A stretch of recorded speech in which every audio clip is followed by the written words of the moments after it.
நண்பர்களுக்கு வணக்கம். சமீபத்தில் ஆஸ்திரேலியாவுக்கும் வெஸ்ட் இண்டீஸுங்கிற மேற்கிந்திய தீவுகள் அணிக்கும் நடைபெற்ற டெஸ்ட் போட்டியில் ஷமர் ஜோசப் அப்படிங்கிற ஒரு இளம் வீரர் இப்போ தான் 2வது டெஸ்ட் போட்டி விளையாடுறவர் மிக பிரமாதமாக பந்து வீசி 7 ஆஸ்திரேலிய விக்கெட்டுகளை வீழ்த்தி தன்னுடைய அணிக்கு வெற்றி தேடி தந்திருக்காரு. அதன் மூலமாக ஆட்ட நாயகராக தொடர் நாயகராகலாம் தேர்ந்தெடுக்கப்பட்டிருக்காரு. மேற்கிந்திய தீவுகள் அணி ஒரு காலத்தில் உலகத்தின் உச்சத்தில் இருந்த அணி தான். அந்த அணியை பார்த்து எல்லாரும் நடுங்கின நாட்கள்லாம் உண்டு. ஆனால் இன்றைக்கு அவர்கள் கொஞ்சம் கீழ்த்தட்டில் நிற்கிறவர்களாக இருக்காங்க. ஆஸ்திரேலிய அணி இன்றைக்கு உச்சத்தில் நிற்கிற அணியாக இருக்குது. அப்படி பார்க்கும்போது இது ஒரு டேவிட் கோலியாத் கதைன்னு சொல்லுவாங்க இல்லையா, அந்த மாதிரி ஒரு மிகச்சிறந்த அணியை ஒரு அவ்வளவு சிறப்பான நிலையில் இல்லாத ஒரு அணி வென்றிருக்கிறது. அந்த வெற்றிக்கு இப்படி ஒரு இளம் வீரர் காரணமாக இருந்திருக்காரு. அப்படிங்கிற காரணத்தினால உலக அளவில் இவரை பற்றிய செய்திகள், பேட்டிகள், துணுக்குகள், வீடியோக்கள் எல்லாம் பரவிட்டு இருக்கு.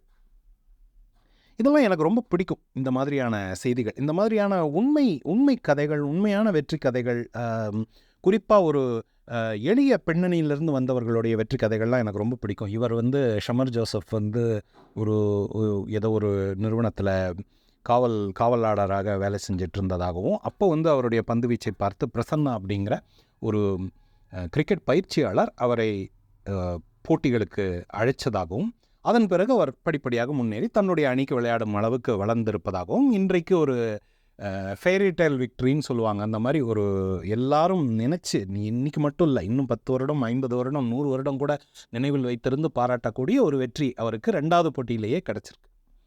இந்த மாதிரியான செய்திகளை பார்க்கும்போது, படிக்கும்போது நம்மளுடைய வாழ்க்கையில் வரக்கூடிய சின்ன சின்ன சோர்வுகள், ஏமாற்றங்கள், சலிப்புகள், சிறப்பின்மைகள், அதையெல்லாம் நம்ம கொஞ்சம் ஆத்திக்கலான்னு எனக்கு தோணும்.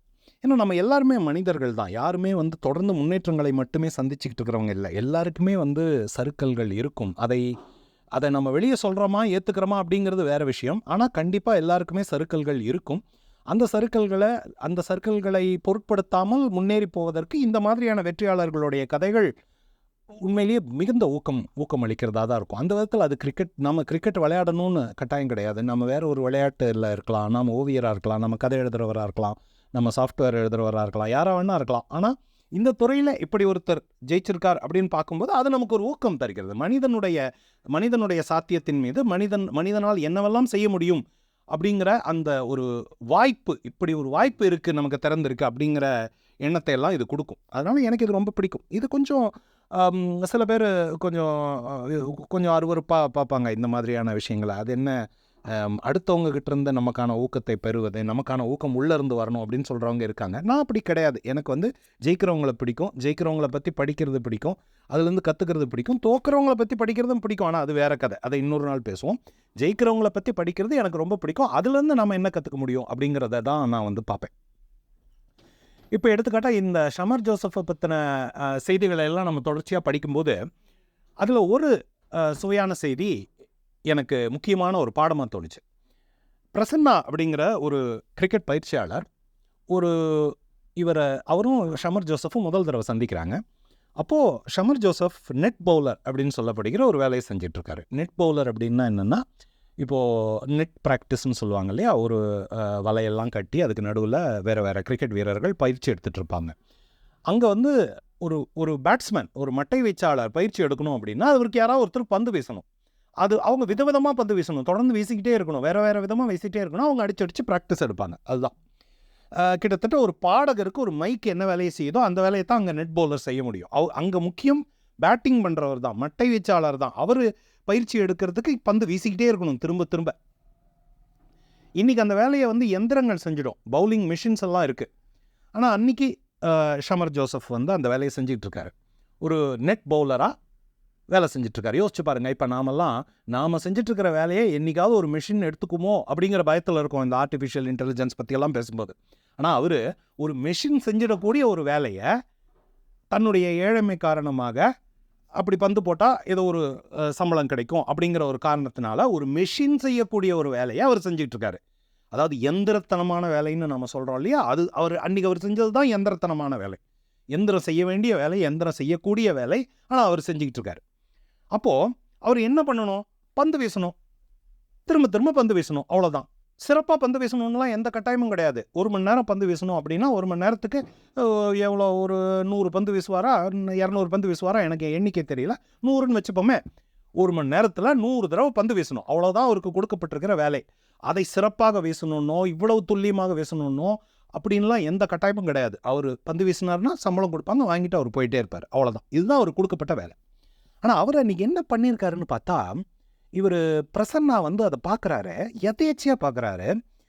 2 பந்து தான் பார்க்குறாரு. அவர் என்ன சொல்கிறாருன்னா, 2 பந்து அவர் வீசுறதை பார்த்த உடனே பிரசன்னாவுக்கு இவர் மிகப்பெரிய திறமைசாலி அப்படின்னு புரிஞ்சு போய் அவரை கூப்பிட்டு, அவர் உடனடியாக தான் எந்த அணிக்கு பயிற்சியாளராக இருக்காரோ அந்த அணியில் இவரை சேர்ப்பதற்கான ஏற்பாடுகளை எல்லாம் பண்ணிடுறாரு. 2 பந்து. இங்கே வந்து நம்ம வியக்க வேண்டிய விஷயங்கள் என்னென்னு பார்த்தா, பிரசன்னாவுடைய அவருடைய அந்த கூர்மையான பார்வை, 2 பந்தில் ஒரு திறமையாளர் அடையாளம் கண்டிருக்காரு அவர். அந்த திறமையை நம்ம ஒரு பக்கம் வியக்கணும்.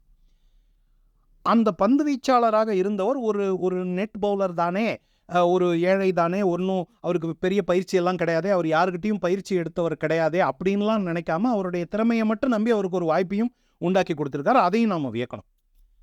ஆனால் கொஞ்சம் திரும்பி அதை வந்து இந்த ஷமர் ஜோசஃபோட பார்வையிலேருந்து பார்த்தா, ஒரு நெட் பவுலிங்கு ஒரு எந்திரத்தனமாக பந்து வீசணும், சும்மா பந்து வீசணும் அப்படின்னு இல்லாமல் அதில் கூட தன்னுடைய முழு திறமையை காட்டணும் அப்படிங்கிற அந்த துடிப்பு அவருக்கு இருந்திருக்கு. பார்த்தீங்களா? யார் பார்த்தா என்ன, யார் பார்க்காட்டி என்ன, என்னுடைய பந்து வீச்சிலே என்னுடைய முழு திறமை தெரியும் அப்படின்னு நினைக்கிறது இருக்கு இல்லையா?